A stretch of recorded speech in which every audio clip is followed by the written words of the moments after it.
Salve, rebeldes! Aqui é o MK, falando diretamente da comuna imaginária do bairro Floresta. Você escuta o podcast Bloco A, Olhares Anarquistas sobre o Mundão. Peço para vocês aí, se tiverem condições de divulgar o podcast, que agora está disponível no Spotify, Deezer, Castbox, SoundCloud e YouTube.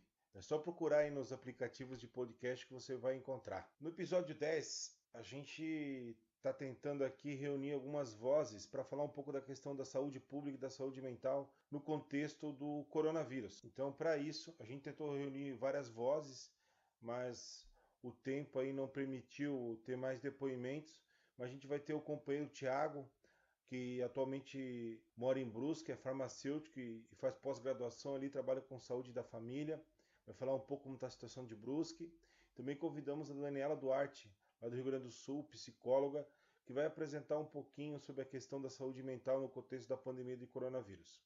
Eu também, claro, vou falar um pouquinho aqui da situação que a gente está passando em Joinville e Santa Catarina em geral, né? É claro que esse é um podcast que está sendo gravado muito rápido, então as informações estão se atualizando constantemente, mas é importante aí a companheirada anarquista, a companheirada de luta, tá pensando estratégias, né, para estar atuando nesse curto período aí que se anuncia, curto período não, né, nesse período que se anuncia do coronavírus, né. Então, falando algumas coisinhas aqui, a gente pode averiguar que cidades como do litoral, como Itapoá, Itajaí, cidades como Garuva, aqui em Santa Catarina, já estão com fechamento de todo o comércio, escola, também proibida a entrada de veículos e ônibus interestaduais, intermunicipais na cidade, né? Algumas cidades menores, como Balneário da Barra do Sul, a gente também recebeu relatos de companheiros que trabalham lá no serviço público, né? Que a prefeitura não tem condições para oferecer estruturas para os trabalhadores do setor da saúde e nem para atender os casos de coronavírus. Então é bem importante a gente entender aí que essa destruição do SUS agora a gente vai sentir. Então é mais do que nunca importante a gente fazer a defesa do SUS e exigir aí desse governo criminoso do Jair Bolsonaro, do Paulo Guedes e Sérgio Moro que coloque um fim no teto de gastos, né, nos serviços públicos, naquela medida implantada pelo governo Michel Temer. Aqui em Joinville a gente está muito preocupado, né? Porque, por exemplo, até quarta-feira, empresas de telemarketing estavam operando tranquilamente, mesmo os trabalhadores fazendo pressão. Até a polícia foi na empresa, mas só depois da ida da polícia que a empresa encerrou as atividades, né? Mas mesmo assim os trabalhadores lá estão preocupados porque no assédio que a empresa estava fazendo, alegava se fechar, 30% do efetivo seria demitido, né? As grandes empresas da cidade, como a Deller, que é uma empresa têxtil, cujo proprietário é o prefeito de Joinville, o Ildo Deller, continua funcionando. O Whirlpool, Tigre, em Jaraguá do Sul, a VEG Motores. Então, empresas que têm um volume expressivo de trabalhadores, estão com seus ônibus especiais lotados, a galera trabalhando muito sem EPI, equipamentos de proteção individual, indo em grande aglomero, nos restaurantes, nos refeitórios, né, da empresa. Então tem uma preocupação muito grande nessa situação, porque a classe trabalhadora é que vai sofrer o peso disso. Ontem, no final da tarde, o governo municipal de Joinville citou situação de emergência no município, né? E aí isso significa que agora não precisa de licitação para aquisição de bens e serviços destinados ao enfrentamento da emergência causada pelo coronavírus, né? Então é uma situação que está em Joinville. As ruas de Joinville estão bem abandonadas, assim, mas mesmo assim tem alguns comerciantes que insistem em abrir ainda, né? Mas parece que a repressão estatal tem sido eficaz nesse sentido. E a preocupação é quando essa repressão também começar a cair sobre os mais pobres, né? Que logo, logo isso vai acontecer. A gente tem recebido relatos que alguns locais, como no Trentino, que é o condomínio residencial de baixa renda do Minha Casa Minha Vida, estava faltando água no dia de ontem, no dia 20, né? A ideia que eles receberam é que agora, nas próximas horas do dia 21, seria regularizado. A gente não recebeu a informação de que o condomínio residencial Trentino havia recebido a regularização. Outros relatos têm chegado que nas periferias de Joinville e Araquari, as informações sobre o coronavírus não estão sendo bem encaminhadas pelos órgãos competentes. Então tem uma preocupação aí também em torno dessa questão. os movimentos sociais, organizações políticas, né? E também entidades comunitárias lançaram uma nota ontem, encabeçada pelo Centro de Direitos Humanos de Joinville, exigindo que a partir de segunda-feira, dia 23 de março, a Prefeitura coloque em um plano de ação de atendimento emergencial na assistência social, tá? Tentando conter essa pandemia do coronavírus. E essa nota tem 10 pontos que eu vou ler para vocês aqui, porque eu acho que é importante, né? O ponto 1 diz: distribuição de equipamentos de proteção individual para servidores municipais da saúde e assistência social municipal. Ponto 2, criação de uma ação de distribuição de cestas básicas para as famílias com as crianças matriculadas na rede municipal de educação enquanto durar o fechamento das escolas municipais. Ponto 3, distribuição de cestas básicas para as famílias de imigrantes residentes em Joinville enquanto persistir as medidas restritivas. Ponto 4, instalação de equipamentos de higienização para pessoas em situação de rua, distribuídos em pontos estratégicos na cidade.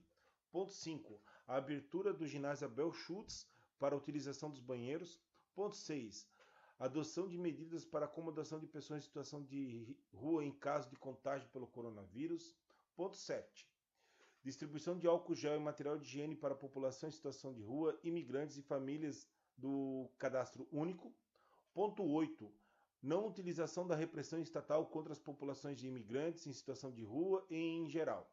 Ponto 9, cobrança às empresas privadas a paralisação da produção nas fábricas naquilo que não seja essencial na atual situação do país.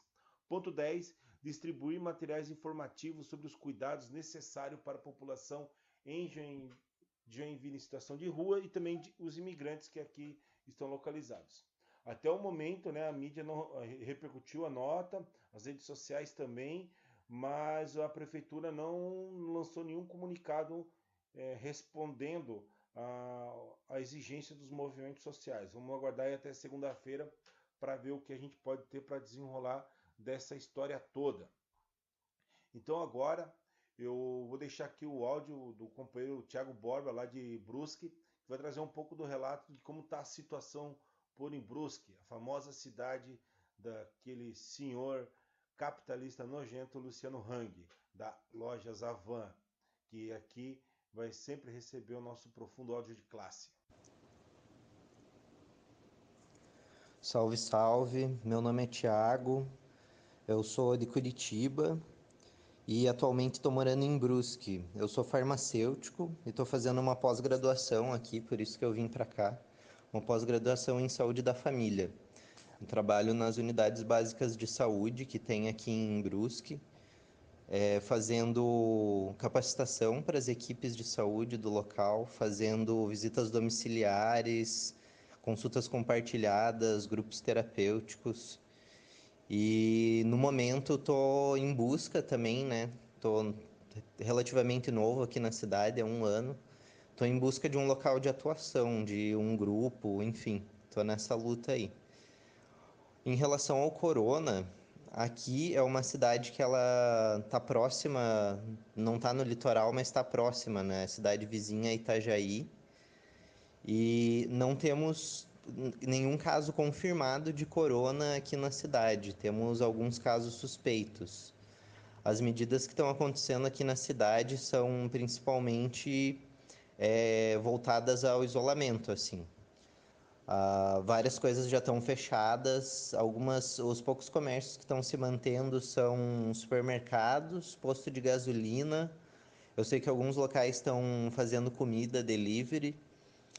Em relação ao funcionamento do SUS aqui, os postos de saúde, as unidades de saúde estão com a equipe mínima. Foram dispensados do trabalho todos os trabalhadores que tiverem pela prefeitura, né? No caso, no âmbito do SUS, foram dispensados aqueles que fazem parte dos grupos de risco. Então, pacientes com algum problema respiratório, gestantes, maiores de 60... e algumas funções também, por exemplo, os agentes comunitários de saúde, cuja função principal é fazer as visitas domiciliares e os cadastros, foram deixados em casa, né? Para contenção. O meu envolvimento nesse cenário... Bom, eu sou residente, né? Então vou retomar essa parte. Como residente, né, e todos os outros residentes, nós ganhamos uma bolsa. Então, nós não somos servidores públicos, né, do município. É, nós, Nossa pós-graduação, ela conta com 3 instâncias, que é a universidade, né, que dá as aulas, nós temos aulas no período noturno, o município, no qual a gente trabalha das 8 às 5 nas unidades básicas de saúde, e a gente ganha uma bolsa do Ministério. Nós conseguimos, junto à coordenação, por diversas questões, né? Pelo nosso vínculo empregatício, a gente não tem direito a atestado de saúde, então quando a gente fica doente, temos que repor essas horas depois, né? Fazendo hora extra, ou então fazendo banco de horas para caso alguma coisa aconteça, a gente tenha como pagar essas horas, né? A gente não tem nenhum seguro saúde, vale transporte, vale alimentação, nada. A gente ganha a nossa bolsa. Não tem 13º, não tem. Enfim, e devido a todos esses fatores e ao fato das nossas funções, né, dentro da unidade básica de saúde serem principalmente de promoção da saúde e prevenção. Então a gente trabalha principalmente com grupos terapêuticos, grupo de exercício, grupo de meditação, grupo de nutrição, enfim, a gente também trabalha com as visitas domiciliares e com a parte do apoio pedagógico ali, ou um parecer técnico junto com a equipe do posto de saúde. Então, devido às nossas ações, nossas principais formas de atuação aí estarem suspensas, nós pedimos para estar em casa, né? Por entender que nesse momento estar cumprindo a quarentena e mantendo o isolamento social seja a medida mais cabível nesse caso, né? E também visto a fragilidade do nosso vínculo empregatício. A gente enfrentou diversas resistências, inclusive do Ministério da Saúde, que ordenou, né, que a gente ficasse no serviço, mesmo sem ter uma função definida nesses casos. E atualmente tivemos a coordenação da universidade, né, se posicionou ao lado do Ministério da Saúde. Então, estamos nesse impasse. A residência aqui que eu faço, ela fica na Univale, né? Eu faço em Brusque, né? É a minha cidade de atuação, que é o município vizinho a Itajaí. Porém, são 4 municípios que participam do mesmo programa de residência. Desses 4 municípios, Brusque, Itapema, Itajaí e Pissarras, apenas Itajaí ordenou a volta dos residentes ao campo. Então, nesse momento ainda estamos lutando para que seja respeitada a quarentena. E, enfim, isso no que tange a minha participação enquanto coletivo, né? Enquanto residente de saúde. Minha participação no âmbito individual em relação ao corona. Estou cumprindo a quarentena aqui. Estou em casa, evitando sair o máximo possível, só saio para ir no mercado mesmo. E tô me esperando, né, para ver como que vai ser o desenrolar da situação aí, e caso as coisas piorem, caso haja realmente uma sobrecarga aqui no serviço, tenho 26 anos, tô sozinho aqui, né, eu moro com mais um colega aqui, mas ele voltou para a cidade de origem dele cumprir a quarentena lá. Então, por eu estar morando sozinho aqui, eu pretendo me candidatar como voluntário, né? Caso eu veja que seja mais útil, caso eu veja que eu seja mais útil trabalhando do que de quarentena. Em relação à defesa do SUS, eu acho que essa situação só mostra quanto o SUS é imprescindível, né? Então, bom, é isto. Valeu, Tiago. Só temos a agradecer a sua participação no podcast. Agora a gente vai ouvir a companheira Daniela Duarte, psicóloga lá do Rio Grande do Sul, companheira libertária também de luta, que vai trazer um pouco da questão da saúde mental e nesse contexto do coronavírus aí. Então, já que a gente está em situação de quarentena, é um cuidado que a gente tem que ter. E justamente o cuidado que muitas vezes no nosso cotidiano de militância, da luta popular, a gente acaba deixando de lado, né? Mas aí a Daniela vai trazer um pouco dessa preocupação. Valeu, companheirada. Fica aí com o depoimento da Daniela. Olá, pessoal. O meu nome é Daniela Duarte Dias, eu sou psicóloga e também eu sou professora na Universidade de Caxias do Sul no curso de Psicologia. Aceitando o convite aqui do Michael, né, e já dando um abraço para ele, eu vou falar um pouquinho sobre saúde mental dentro desse panorama do coronavírus, tá? Mas para começar essa conversa, assim, eu queria lembrar que, claro, inicialmente teve, assim, né, no Brasil mais um movimento de não acreditar, mais cético em relação aos efeitos reais de tudo isso que estava acontecendo, né? Até porque o Brasil é um país que já passou, e recentemente, ao longo de toda a sua história, por inúmeras catástrofes, crimes mesmo, né, contra o seu povo. Só para a gente lembrar que nos últimos anos, assim, pensando na Boate Kiss, né, lá em Santa Maria, que morreu 242 pessoas, a gente teve o desastre de Mariana, né, a gente teve Brumadinho, agora, mais recentemente, na verdade, nos últimos anos, essas catástrofes também, quando cai muita chuva, né? Então, no Rio de Janeiro, São Paulo, Minas, o desabamento de casas, né? A gente também tem os moradores na rua, né? Uma crescente população de moradores de rua, o incêndio do Museu Nacional, Zika, dengue, o feminicídio. Então, quando, claro, chega para nós essa situação, a gente fica um pouco assim, né? Poxa, já estou meio cansado de tanta coisa, né? Uma gripe, será que a gripe não deve ser tão cruel assim? Mas, na verdade, tá? Então, claro que hoje já mudou bastante coisa, a gente vê que a maior parte das pessoas, me parece, ou não sei, né, dentro da minha bolha das redes sociais, estão mais ligadas, orientadas para essa questão de se prevenir, né, de poder construir o isolamento social, né, a partir da sua possibilidade, porque nem todo mundo pode parar.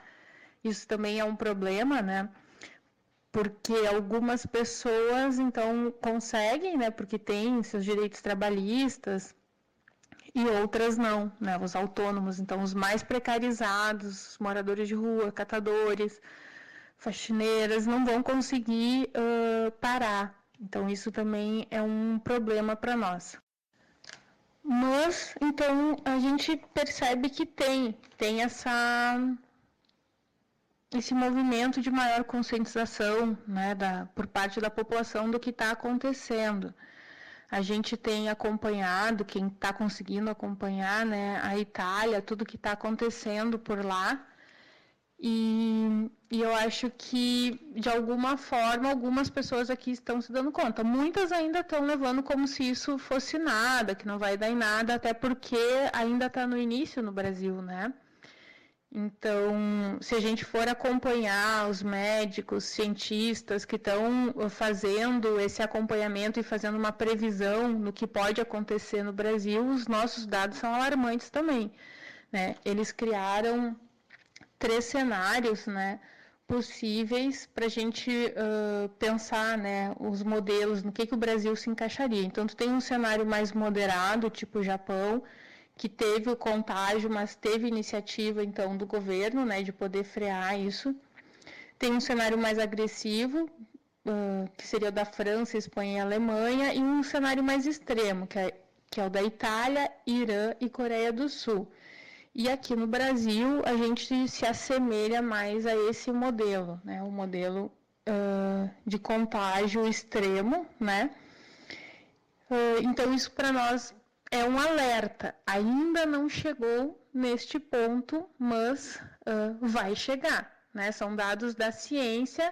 Claro que a gente conta com um diferencial que antes de ter registro de centenas de casos, já estava se tendo medidas, até de forma mais espontânea, me parece, das universidades de já ir fechando, né, não acabando, cancelando com as aulas.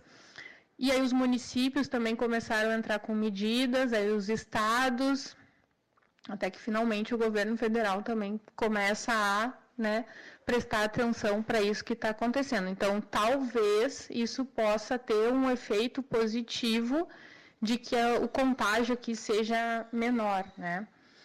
Então, só para fazer um levantamento mais geral de alguns dados, porque talvez nem todo mundo possa tenha conseguido acompanhar tudo que está acontecendo de notícias, né? E uma outra questão é que a maioria dos casos, eles são assintomáticos ou com sintomas leves. Então, as pessoas transmitem, elas estão com o vírus, estão transmitindo e não sabem que estão. E algumas pessoas vão sair prejudicadas, que é o grupo de risco, né?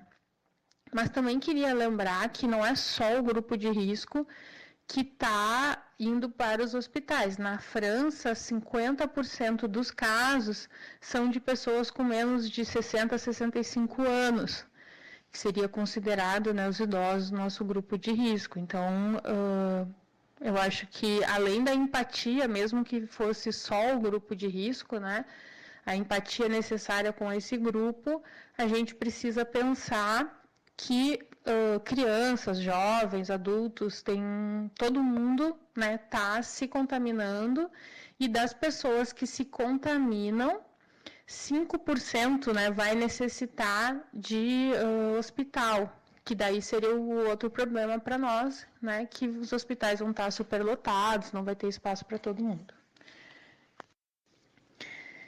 Além disso, né, uma questão assim que a gente pode se perguntar, né, será que a nossa saúde pública está preparada para lidar com isso? Assim, o que a gente pode pensar é que nenhum lugar está preparado para isso, né?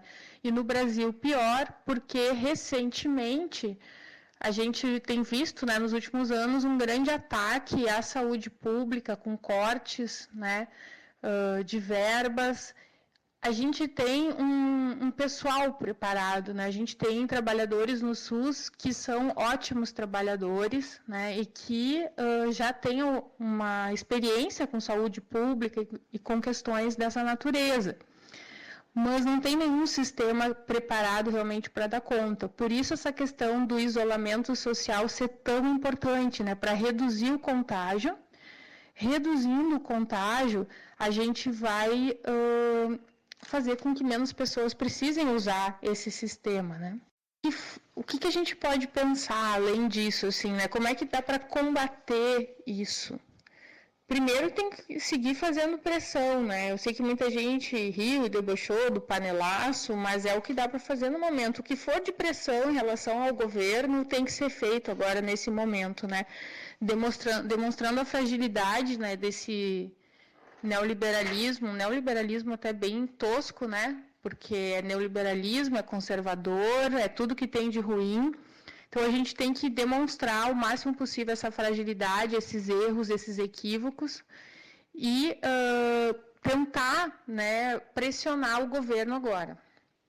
Teve algumas coisas curiosas assim, que foram acontecendo, né? A questão do papel higiênico, supermercados lotados, com pessoas com carrinhos cheios de papel higiênico. Saiu uma notícia também que eu vi na web, que daí lá na Austrália, né, uma agência de comunicação perguntou para as pessoas por que elas estavam comprando tanto papel higiênico, a maioria não sabia dizer por quê, parecia que era uma coisa meio de grupo, assim, né, que as pessoas estavam, porque as outras estavam comprando. E também essa questão da epidemia, né, de uma doença com contágio dessa forma, ela nos leva a medos ancestrais, assim, né, o medo da morte, né, o medo do contágio, o medo de perder entes queridos. Então também desperta uma certa irracionalidade, assim, né, tá, mas por que comprar papel higiênico? Ah, porque tá todo mundo comprando, enfim. Em relação as pessoas, né, que têm esse direito básico agora ao isolamento social, né, que podem ficar, que talvez vire uma quarentena, né, talvez se torne obrigatório. A gente não sabe, isso vai depender do decorrer de como as coisas forem acontecendo.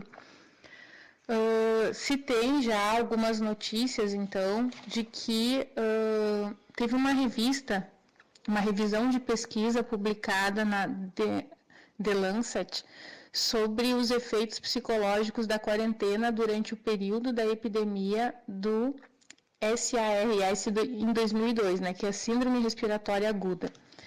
Dessas pessoas que precisaram ficar realmente isoladas, 29% apresentaram sintomas de estresse pós-traumático e 31% delas apresentaram depressão após o isolamento. Claro, então, essa situação de ficar nessa condição de isolamento, a pessoa pode apresentar ansiedade, medo, né, de contrair a doença, quase sempre vai vir acompanhada de perdas financeiras, né? Então, é uma situação que vai gerar necessariamente estresse. Eu acho que isso também vai ser necessário que a gente pare para pensar um pouco na vida, que a gente desenvolva habilidades emocionais, como, por exemplo, ter paciência, né? A gente vai ter que cultivar algumas coisas que a gente até então não tinha ou não estava utilizando essas habilidades, porque o isolamento vai ser necessário, né? E certamente não vai ser uma coisa agradável. E aí tem uma porção de pessoas falando de atividades, né? Tem gente que fica visitando museus virtuais, jogando, arrumando gaveta, escrever diário. É muito importante manter a rotina, porque a rotina nos orienta, nos organiza, né? Mas também sem uma rigidez, assim, né, extrema. É legal também ficar sem fazer nada, né? Quem tem filhos também ficar deitado na cama, conversando. Quem tem sacada, sentar na sacada, enfim. Né? A gente sabe que tem diferentes realidades, né? Estou falando mais para quem está podendo ficar isolado nesse momento. Uma outra questão importante, né, que a gente está vendo é essa questão da solidariedade, né, que a gente está vendo que está tendo várias ações de solidariedade, compras para vizinhos que são idosos. Tem gente fazendo vários agradecimentos às equipes de saúde, né, que não podem ficar em isolamento. Lembrei de outras atividades importantes, né? Falar com os amigos, apoiar as pessoas, né? Ligar para as pessoas, conversar sobre isso, ou mandar lá áudios pelo WhatsApp. Poder falar sobre isso também é importante para conseguir elaborar. Mas entender que ele é um momento de exceção, né? A gente está vivendo um momento de incerteza e insegurança e a gente faz parte do nosso amadurecimento. Quem está numa situação assim, né, que pode pensar sobre a vida, de enfrentar, nós não temos o que fazer, né, está acima de nós. Agora, eu acho que realmente é muito pior para quem está, né, numa situação de autônomo, diarista, que além de estar sentindo tudo isso, todo esse medo, ainda precisa necessariamente trabalhar. Eu acho que essas pessoas estão numa situação bem mais difícil. E aí a gente sabe que só a luta, né, faz valer, como a gente fala dentro do meio anarquista, dentro das lutas, porque não tem outra alternativa, né? Esse sistema ele é totalmente inviável. A gente sempre soube que era inviável e a gente sempre soube que o único jeito era a partir da solidariedade, né? E eu acho que fica bem nítido que é o que está acontecendo agora. Assim, é um sistema inviável que está produzindo, né, doença, está produzindo exclusão, está produzindo morte. O que nos resta agora é tentar refletir e ver, né, depois que passar essa epidemia, que rumos tomar. Obrigadão ao Compa, Thiago e a Compa Daniela por ter contribuído um pouco com a gente aqui no podcast. Agora é hora de a gente se organizar, né? Tentar enfrentar aí essa situação de um pânico que se constrói no dia a dia, enfrentar esse governo criminoso que a gente tem e entender alguns pontos fundamentais, né? Que essa crise aí é causada pelo capitalismo e quem deve pagar pela pandemia não é o povo trabalhador, não é o povo oprimido, mas sim os capitalistas, né? e principalmente nesse momento a gente envolver todos e todas numa solidariedade, um apoio mútuo geral aos trabalhadores informais, aos povos originários, à população em situação de rua, aos imigrantes, às mulheres que estão aí no dia a dia na lida, que não podem pagar por essa dívida, por esse crime criado pelo capitalismo, né? Então, por isso é importante a gente denunciar e combater essa postura dos capitalistas, dos banqueiros, né? Defender a segurança e a saúde do povo, e principalmente por meio da defesa do SUS e a punição dos capitalistas que estão aí tentando reduzir os nossos direitos sociais e também cometendo crimes contra a saúde pública, né? Por isso é importante que a gente tenha ações médicas diretas para a população em situação de cárcere, né? A libertação dos presos sem julgamentos, né? E principalmente, como já foi dito, a solidariedade com a população em situação de rua, sem teto. E se for preciso, a gente já está percebendo que é preciso, né, a ação direta dos trabalhadores e das trabalhadoras em defesa da nossa saúde. Porque se a gente não se preocupar, não vai ser os porcos capitalistas que vão cuidar dos nossos direitos, né? Então vamos para cima, vamos se organizar, manter o ombro a ombro na solidariedade, no apoio mútuo dos de baixo com os de baixo. Até mais, companheirada!